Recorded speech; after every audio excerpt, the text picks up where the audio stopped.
Le retour tant attendu de la Ligue des Champions entre Manchester City et le Real Madrid au stade de Ruyter a été un véritable spectacle de football intense et passionné. Les deux équipes ont livré un match épique, rempli de moments palpitants et de statistiques impressionnantes. Dès le coup d'envoi, Manchester City a pris le contrôle du jeu avec une domination impressionnante de la possession de balle. Les joueurs de Pep Guardiola ont affiché une fluidité dans leur jeu, se déplaçant avec assurance sur le terrain et cherchant à ouvrir la défense du Real Madrid. La statistique de possession finale a reflété cette emprise, avec Manchester City détenant 68% du temps de jeu contre 32% pour le Real Madrid. L'une des clés de cette domination a été la qualité des passes de Manchester City. Sur les 919 passes tentées par l'équipe anglaise, une étonnante précision de 92% a été maintenue, ce qui a contribué à maintenir la pression sur le Real Madrid et à créer des opportunités d'attaque.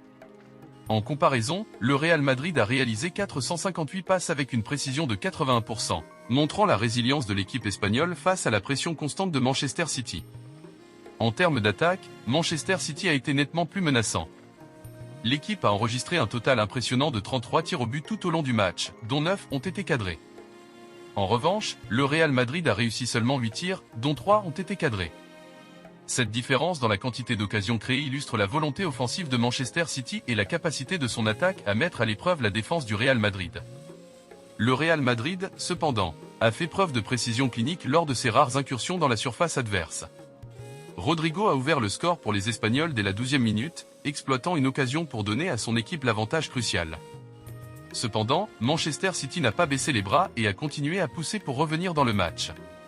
Le tournant est survenu à la 76e 76e minute lorsque Kevin De Bruyne a inscrit un but crucial pour Manchester City, ramenant le score à 1-1 dans ce match et à 4-4 sur l'ensemble des deux matchs, tenant compte du match aller qui s'était terminé sur un score de 3-3. Ce but a ravivé les espoirs des supporters de Manchester City et a injecté une nouvelle énergie dans l'équipe alors qu'elle cherchait à prendre l'avantage. Après le temps réglementaire, le score étant toujours de 1-1, les deux équipes se sont engagées dans une prolongation tendue. Les joueurs fatigués se sont battus pour chaque ballon, cherchant à éviter les erreurs coûteuses qui pourraient décider du sort du match. Malgré plusieurs occasions de part et d'autre, aucune équipe n'a réussi à marquer pendant la prolongation, ce qui a mené à une séance de tir au but pour déterminer le vainqueur.